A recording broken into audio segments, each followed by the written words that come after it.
Hello, I'm David Hart, Executive Vice President at the Florida Chamber of Commerce. Welcome to another edition of the Florida Chamber's Bottom Line.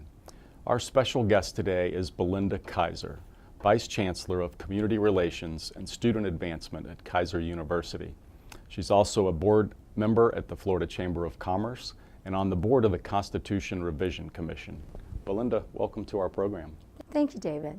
So we're here today to talk about this very unique thing in Florida's Constitution. Once in 20 years, we have a Constitution Revision Commission. Tell our viewers a little bit about this very unique creation that exists only in our state. Well, it's a wonderful opportunity, David, for the citizens of Florida to weigh in the process that has to do with the Florida Constitution. This is the third Constitution Revision Commission. We are very unique. We're the only state in the union that offers this as an option. And many might ask why. Well, the last time we held the CRC, we had 5 million less residents. And so I think it's a great opportunity for the citizens of Florida. And so far, their voices have been heard. There are already over 500 public proposals that members of the public believe should be considered by the commission and later potentially considered, and again, that's part of the Constitution Revision Commission, is to look at input from the public at large, from the state of Florida residents, in terms of petitions, amendments to the Florida Constitution, which of course would be voted on or not voted on in the general election of 2018. So Belinda, this came into our Constitution in 1968. As you said, we've had 2 of these in the past. It occurs every 20 years. You're one of 37 members of the current Constitution Revision Commission. You and your colleagues spent some time traveling the state earlier this year, taking public input. What kinds of ideas, what kinds of things did you hear on the hearts and minds of our 20 million fellow Floridians? Well, we heard many things, and there were at least 9 public hearings, and perhaps even more. We heard what you would anticipate, and then some. For example, there were folks that were interested in privacy rights, the right to privacy.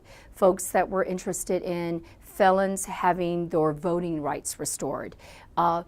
Environmental issues, water concerns, water quality, things having to do with infrastructure of the state and efficiency, and of course always the economy and education. So we've got another 5.5 million residents coming between now and 2030. Our state will continue to change.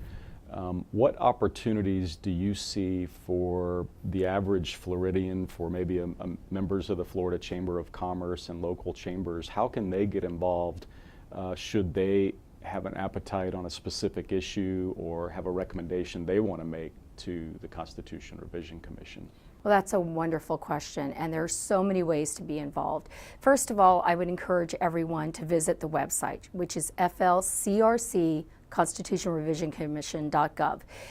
The second thing is approach any commissioner. There are 37 of us, and we're a diverse group from many different types of professions throughout the state of Florida.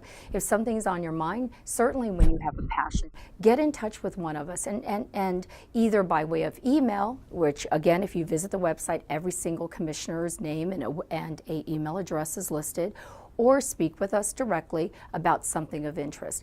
The other thing is to directly respond to the website, write in a particular concern. There are some deadlines, so be very mindful of these deadlines by visiting the website.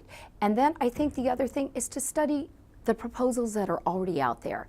The last time I checked, and I'll mention this again, over 500 proposals from the public at large, and some commissioners have brought forward proposals. So there are vast in many ways, and it's so important for people to be involved. I mean, once again, this only happens every 20 years. Now, Belinda, at the end of the Constitution Revision Commission's work next spring, talk a little bit about what happens should you all approve anything. It goes directly to the ballot so that registered voters in Florida will have an opportunity to look at those final proposals and act on them. We all do that as citizens of Florida, correct? That's exactly right. So again, in this process of contributing your ideas in this process of each commissioner looking at particular issues as it relates to the 12 different articles of the Florida Constitution. Amendments which are passed from the commission as potential amendments to the general election ballot. Every voter will have the ability to look at these amendments and vote in favor or vote against the amendments that make it up to the end of this process, which is the general election process, on the ballot for their consideration. So I think one of the most important things that we need to ask everyone, as always, is to vote. Well, Belinda, thank you for joining us today. And to our members, if you're interested in more information about the Constitution Revision Commission, I invite you to join us at the Future of Florida Forum the evening of September 28th. We'll have a 5-member panel from the Constitution Revision Commission to discuss all of these issues and talk about ways we can get more involved. Thank you for joining us on another edition of the Florida Chamber's Bottom Line.